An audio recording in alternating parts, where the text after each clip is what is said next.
warahmatullahi wabarakatuh. Perkenalkan, saya Atikatul Maula, calon guru penggerak Angkatan 8 dari Kabupaten Tulungagung.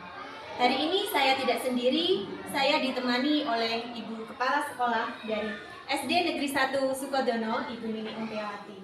Assalamualaikum Bu Nini. Waalaikumsalam warahmatullahi wabarakatuh. Bagaimana kabarnya hari ini Bu? Alhamdulillah sehat. Iya. Sebelumnya saya ingin mengucapkan terima kasih kepada Bu Nini karena sudah memberikan kesempatan dan mau meluangkan waktunya untuk melakukan sesi wawancara pada hari ini. Nah, sama-sama. Langsung saja kita mulai ya Bu Nini. Ya, monggo. Untuk pertanyaan saya yang pertama, selama ini bagaimana Bu Nini dapat mengidentifikasi kasus-kasus yang terkait dengan dilema etika maupun rujukan moral? Di suatu lembaga atau sekolah ini pasti ada aturan tertentu ya Bu, di lingkungan sekolah sendiri dan aturan-aturan dari dinas ya. Jadi anak yang tidak masuk selama berapa persen dari satu semester misalnya seperti itu atau 1 tahun kenaikan kelas itu harus dihitung. Kalau dia melebihi tata aturan yang berlaku, otomatis ya kita harus tidak bisa menolong. Nah seperti itu. Jadi diberi anak itu sebelumnya diberi move juga. Kenapa tidak masuk? Ditanyain kenapa tidak masuk, apa tidak masuk, alasannya apa. Kalau hanya membolos ya, rencana harus sebagai guru kelas harus memberikan bimbingan. Jangan sampai anak itu sering tidak masuk hanya tidak ada maksudnya tidak sakit atau tidak ada acara apa-apa, acara yang penting misalnya di dalam keluarga ya. Kalau tidak ada kepentingan tertentu tidak boleh anak itu tidak masuk. Seperti itu Bu.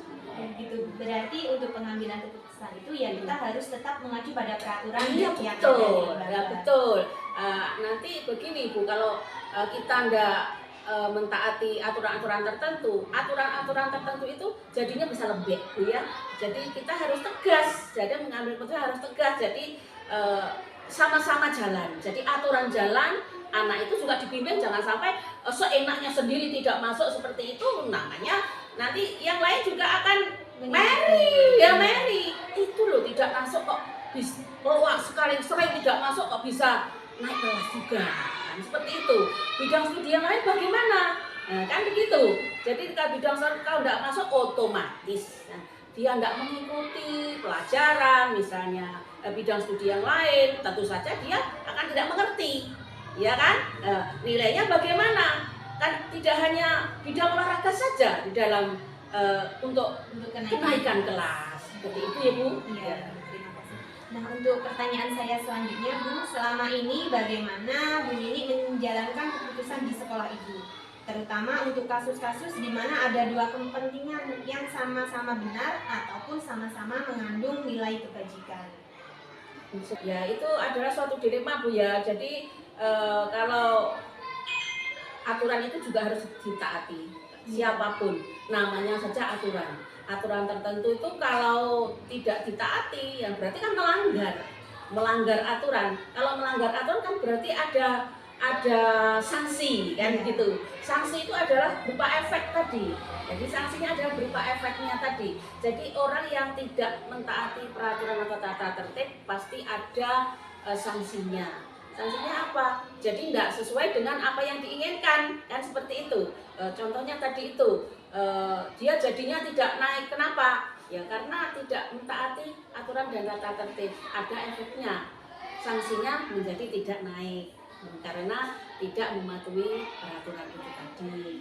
Karena namanya aturan itu sudah harus semuanya harus kita taati supaya tertib. Ya toh, semuanya baik itu guru maupun siswa itu ada aturan tertentu, guru pun juga ada aturan tertentu. Seandainya Prosedur seperti apa yang biasa Ibu lakukan selama ini dalam pengambilan keputusan? Mungkin Ibu ingin mempertimbangkan hal-hal yang ya, saya dalam mengambil keputusan dalam suatu lembaga ini, saya tidak sendiri Bapak Ibu.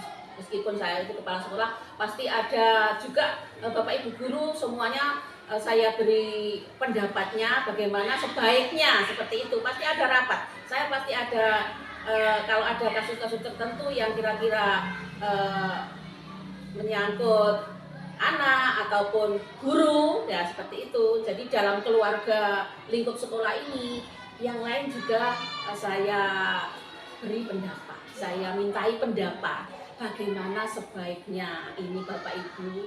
Jadi nanti beberapa pendapat lalu baru kita mana yang kira-kira terbaik untuk kasus itu, nah, baru kita ambil suatu keputusan. Jadi enggak saya itu enggak sendiri, jadi enggak secara karku dewe, enggak otoriter lah seperti enggak. Tapi juga pendapat dari teman-teman saya pertimbangkan. Seperti Apakah Bu Nini juga mempertimbangkan pendapat dari stakeholder, komite, ataupun juga wali murid yang ada di sini? Betul. Pendapat dari semuanya, baik itu komite, wali murid, kita tampung masukannya. Jadi mana kira-kira lalu kita rapatkan. Kalau seperti ini kira-kira sebaiknya bagaimana Bapak Ibu. Jadi biar tidak terkesan saya sendirilah yang mengambil keputusan. Jadi semuanya itu jadi legowo gitu Bu ya. Biar tidak terkesan egois Betul, seperti itu ya. betul. Jadi semua legowo gitu. Baik, untuk selanjutnya, hal-hal apa saja yang selama ini Ibu anggap efektif dalam pengambilan keputusan pada kasus-kasus dilema etika seperti itu? Ya itulah yang paling efektif Dengan musyawarah. Dengan musyawarah langkah yang terbaik atau keputusan yang terbaik yang kita ambil apa gitu. Jadi semuanya mengerti, semuanya tahu, semuanya punya pendapat dan tidak ada ganjalan dalam ini kok begitu ya. Iya, biar semuanya legowo ya. ya. Betul. Jadi berarti kolaborasi di dalam suatu lembaga itu memang sangat penting sekali. Betul sekali. Jadi segala sesuatu jangan diputuskan sendiri. Ya, hal-hal apa saja yang selama ini merupakan tantangan dalam pengambilan keputusan pada kasus-kasus dilema etika? Jadi mungkin Ibu mempunyai tantangan tersendiri dalam memutuskan sebuah kasus. Tantangannya ya itu tadi, saya tidak bisa kalau mengambil keputusan sendiri. Jadi menurut saya kalau keputusan itu sendiri merupakan saya mengambil keputusan sendiri adalah tantangan, ndak kurang beran gitu loh ya, kurang Seperti memaksakan kehendak. seperti memaksakan kehendak, kurang apa ya namanya, kurang bermusyawarah. Jadi kurang bermusyawarah. Semuanya itu kalau menurut saya dalam satu lingkup lembaga itu adalah merupakan suatu keluarga. Jadi keluarga harus tahu begitu. Jadi kalau dalam keluarga itu supaya tidak ada sembunyi-sembunyi begitu loh Bu ya. Jadi jangan saya sendiri. Jadi semuanya itu biar jalan enak begitu, semuanya seperti keluarga, rukun, damai begitu. Jadi apakah artinya dalam pengambilan tersebut tantangan terbesar Bu Nini itu menyamakan persepsi untuk semuanya?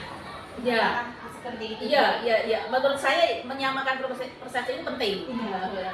Berarti gitu. Harus disamakan terlebih dahulu ya. Iya, betul. Jadi disamakan dulu di pendapatnya begitu.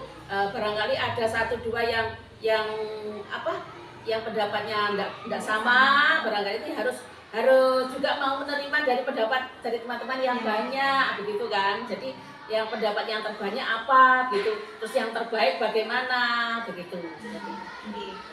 Untuk pertanyaan saya yang keenam, Bu, apakah Ibu memiliki sebuah tata cara atau jadwal tertentu dalam sebuah penyelesaian kasus dilema etika? Apakah Ibu langsung menyelesaikan di tempat ataukah memilih sebuah jadwal untuk menyelesaikannya? Jika ada, bentuk atau prosedur seperti apa yang Ibu jalankan? Tidak ada jadwal tertentu karena kasus-kasusnya kan tidak mesti ada gitu. Jadi tidak ada jadwal tertentu. Bila ada kasus, yaitu kita rundingkan bersama itu saja, dan itu pun waktunya nanti juga fleksibel.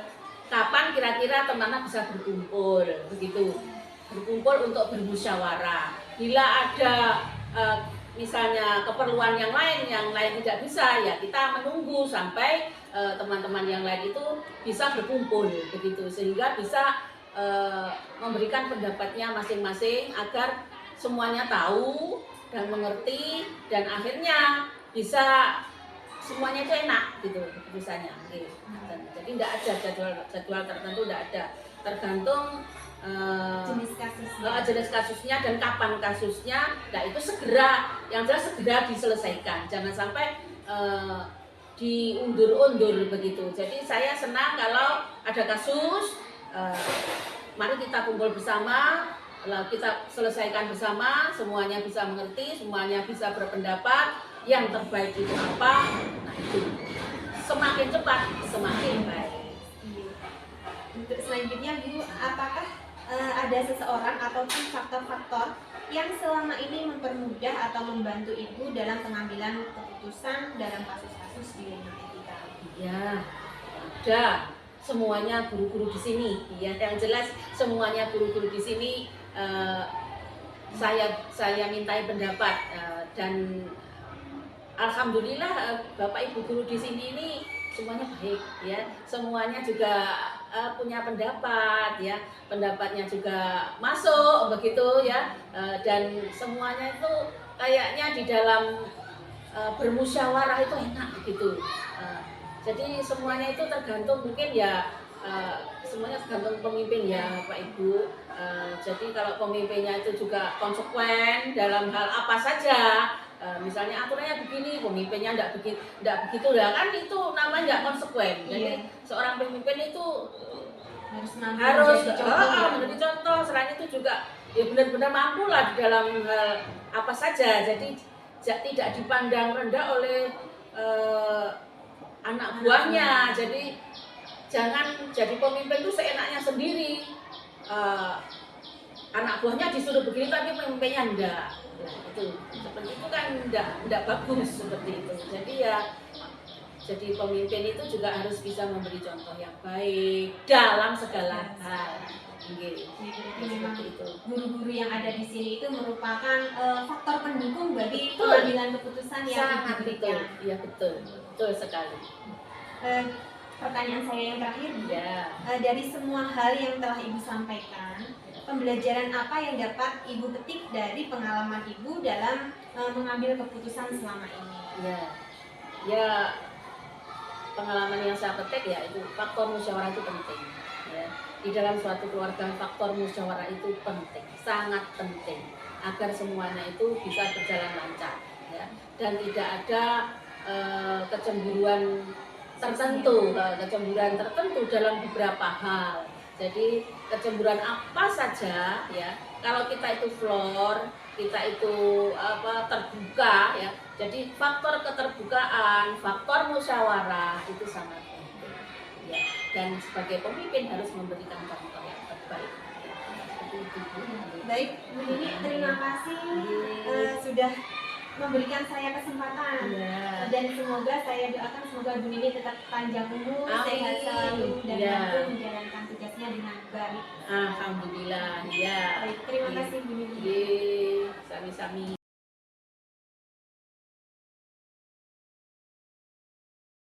Assalamualaikum Bu Ida.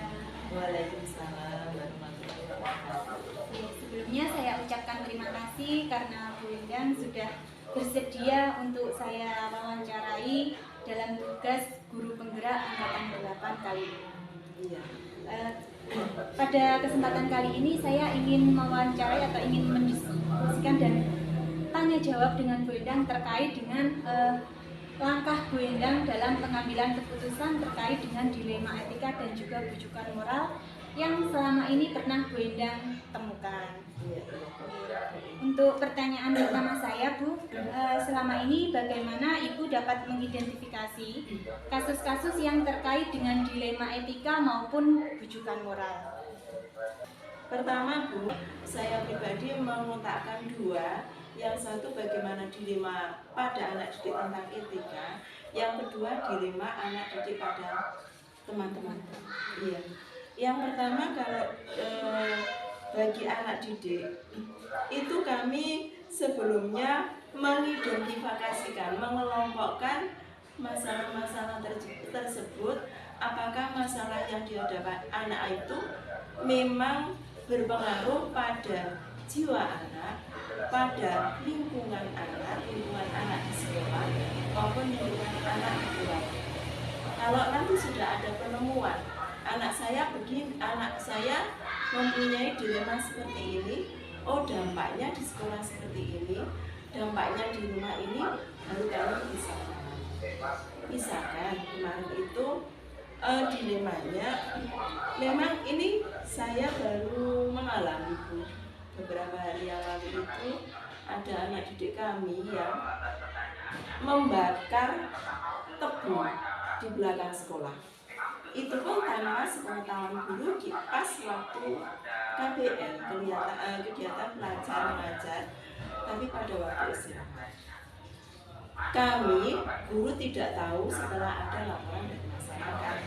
Akhirnya kami mencari langkah. Hari berikutnya si anak kami panggil, saya tanyai apa penyebabnya dia kok sampai berbuat itu.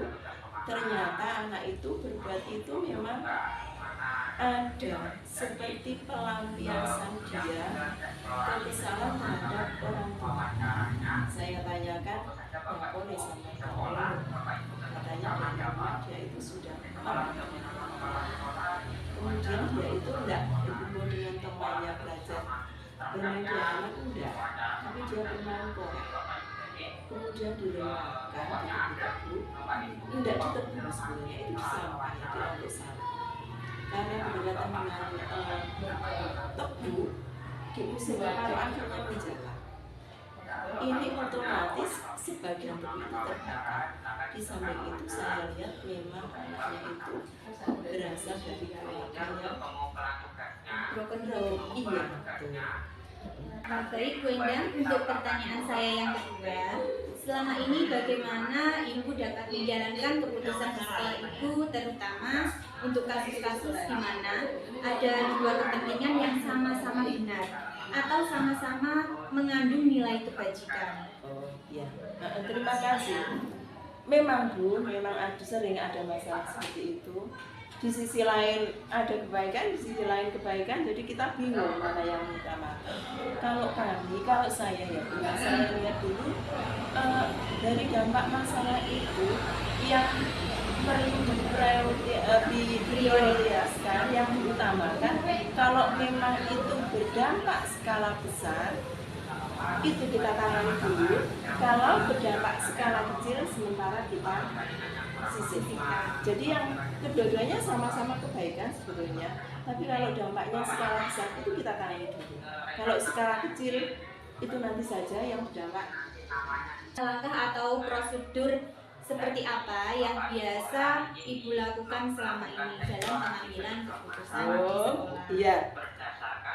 Pertama-tama kita mempelajari masalah itu tersebut, mengidentifikasi, mengelompok-kelompokkan, kemudian mengkaji.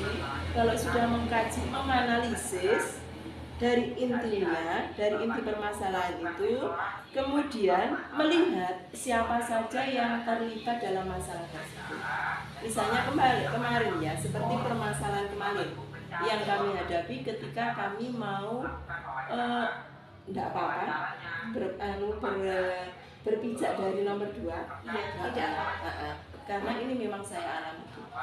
Ketika kami mau mengadakan ekstra menumbuhkan kepada anak-anak sholat duha berjamaah, sholat duhur berjamaah. Sebelumnya kami dewan guru kami kumpulkan. Kemudian kita ajak ngomong bersama bagaimana kan kalau seumpama ini dikembangkan pada anak, apakah ada waktu, apakah ada tenaga, apakah ada prasarana lain yang menunjang kegiatan itu berlangsung. Ternyata Bu, dari Bapak Ibu itu memberi apresiasi yang bagus. Akhirnya salah satu dari Bapak Wali kelas 6 itu beliau sangat setuju, kemudian menyetujui dan menjadikan dirinya sebagai imam. Kalau Bu nanti sholat duha saya, sholat duhur saya. Jadi ini sudah mulai berlangsung sudah hampir 1 tahun. Berarti secara tidak langsung program yang Bu Endang terapkan tadi berimbas pada kesadaran diri dari Bapak Ibu guru yang ada di sini. Iya, betul. Iya. Selain itu Bapak Ibu akhirnya juga ikut sholat. Untuk pertanyaan saya yang keempat, Bu, hal-hal apa saja yang selama ini Anda anggap efektif dalam pengambilan keputusan pada kasus-kasus dilema etika? Untuk pengambilan kasus-kasus dilema etika yang lebih efektif, Bu, yang jelas kami melibatkan semua teman guru. Kalau memang itu dilemanya anak, misalkan yang berbuat itu anak kelas 1, itu saya panggil gurunya, kenapa sampai segini ini. Kalau beliau sudah menyatakan alasan-alasan begini masuk akal, kami mengundang wali murid. Itu kalau sudah selesai masalahnya, alhamdulillah. Kalau tidak selesai, semua dewan guru kami kumpulkan, kemudian kami memanggil dewan komite diajak bicara bersama, kemudian baru kita melangkah. Tapi alhamdulillah selama ini cukup guru kelas dengan orang tua sudah terselesai masalah. Berarti di sekolah Bu Endang juga melibatkan seluruh dewan guru, stakeholder, maupun wali murid untuk pengambilan keputusan tersebut. Jelas. Untuk selanjutnya, Bu, hal-hal apa saja yang selama ini merupakan tantangan dalam pengambilan keputusan pada kasus-kasus dilema etika? Terima kasih. Ini memang sering, Bu. Karena apa? Dari kami dewan guru itu kan kadang-kadang mempunyai prinsip yang berbeda. Itu yang mengalami kami kesulitan. Kalau misalnya kemarin saya, begini, tapi dari salah satu teman, Bu jangan begini Bu. Iya Bu, betul. Ada yang sependapat dengan saya, ada yang tidak sependapat. Akhirnya Bu, itu kami cari suara terbanyak. Kemudian dari suara terbanyak itu dampaknya bagaimana? Suara tersedikit itu dampaknya bagaimana? Kalau memang dampaknya baik, itu yang lebih baik, lebih banyak, itu yang kami pakai. Jadi kami tidak bisa memberi keputusan sendiri, saya lemparkan ke dewan guru.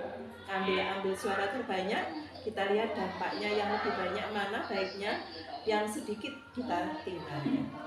Berarti tantangan untuk Bu Endang itu penyamaan persepsi, begitu Betul, ya? Memang untuk menyamakan persepsi kita itu sulit sekali. Dan itu harus hati-hati loh Bu, karena hubungannya dengan prinsip seseorang, mengubah prinsip seseorang itu kan sulit. Kadang kalau memang prinsipnya tidak sama itu kan tartar gitu loh. Itu yang saya tahu. Tapi saya berusaha untuk gimana ya? Berada di posisi tengah. Iya, betul. Untuk selanjutnya, untuk pertanyaan saya yang keenam, apakah Ibu memiliki sebuah tata kala atau jadwal tertentu dalam sebuah penyelesaian kasus dilema etika? Apakah Ibu langsung menyelesaikan di tempat atau memilih sebuah jadwal untuk menyelesaikannya? Bentuk atau prosedur seperti apa yang panjenengan ambil? Terima kasih.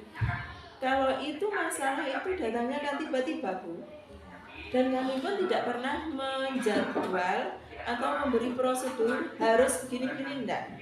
Ketika ada masalah datang, kami bisa melangkah, dewan guru kami ajak omong-omongan bisa melangkah, langsung permasalahan itu kita selesaikan. Tapi kalau itu, misalkan kalau mengundang wali murid membutuhkan waktu besok-besok, ya kita jadwal. Misalnya, besok 2 hari lagi baru bisa datang, itu kita jadwal. Tetapi kalau hubungannya dengan dewan guru, itu langsung saya selesaikan. Karena saya sifatnya tidak mau menyimpan masalah segera terselesaikan, kemudian jalan yang kita tempuh apa, itu segera kita lakukan. Seperti itu.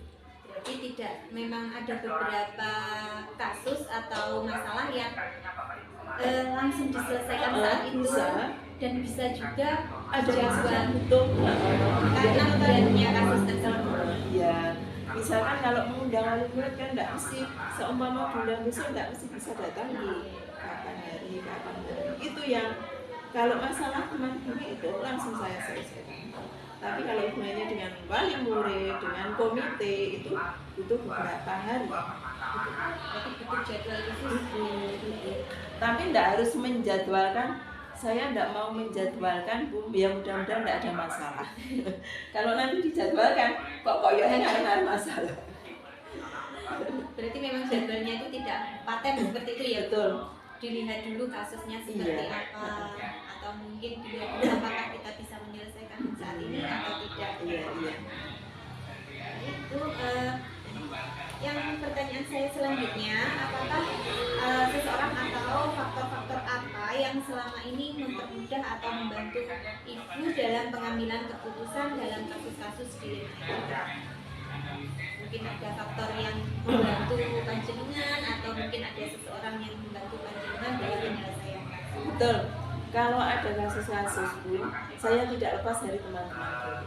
Jadi faktor utama yang membantu kami adalah pertama adalah teman-teman guru. Itu jujur, Bu. Tanpa teman-teman guru kami tidak bisa menangani kasus. Karena apa? Dari mereka berpendapat begini, akhirnya kami setuju yang mana kita bulatkan, kita pakai untuk menyelesaikan masalah ini. Jadi kami tidak bisa mengatasi.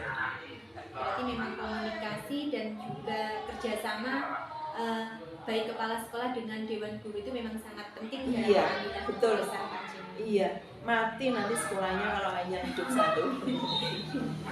Mati.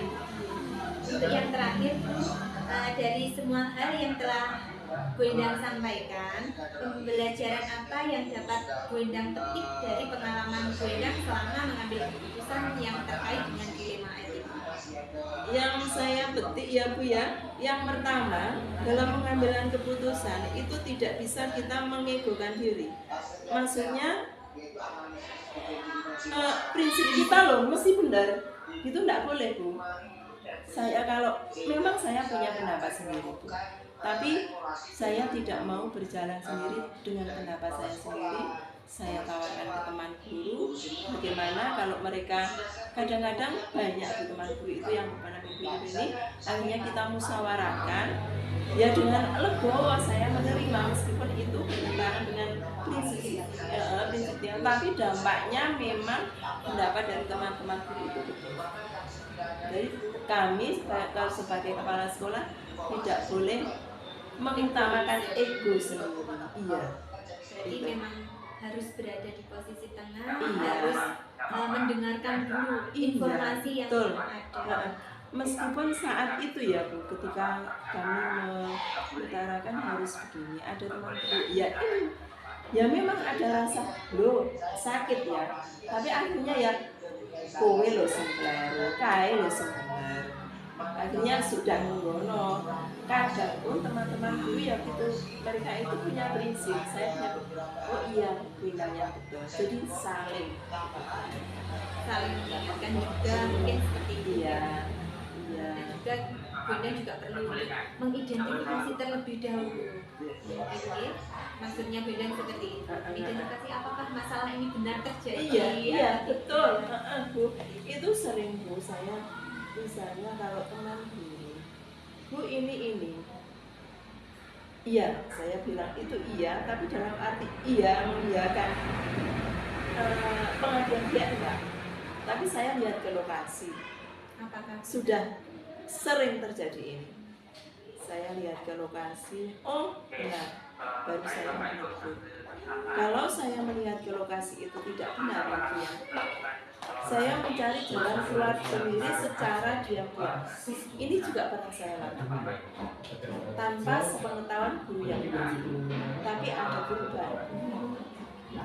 Ini tidak saya sebutkan, memang saya lakukan.